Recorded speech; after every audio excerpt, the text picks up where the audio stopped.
Okay, in summary then, Nietzsche's understanding of memory and the formation of consciousness in the second essay, the Genealogy, in sections 1 through 3,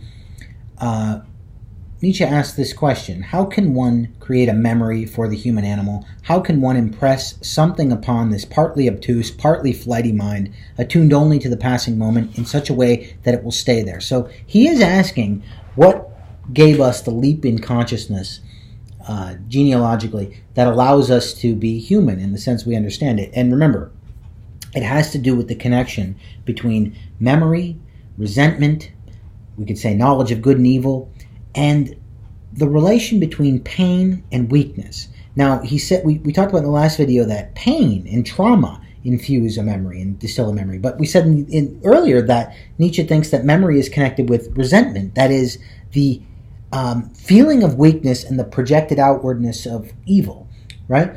I'm feeling weak and threatened, and I'm impotent. I can't take revenge, and that very position, that feeling of weakness, where I see the external world as hostile, and particularly those in power as evil, that also is inextricably bound with this formation of trauma and memory. So we want to try to synthesize those together. That memory is formed by trauma.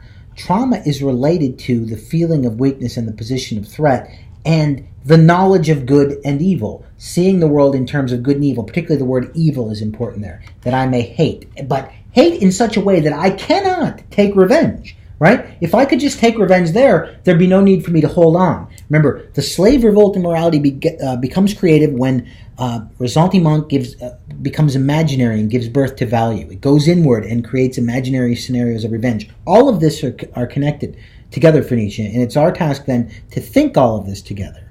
Okay? So the formation of memory and trauma, the feeling of threat and weakness and going inward, and ressentiment and the creation of that all go hand in hand. Okay, so this is Nietzsche's sort of explanation of the fall of man as acquiring the knowledge of good and evil, and the word evil there is super important.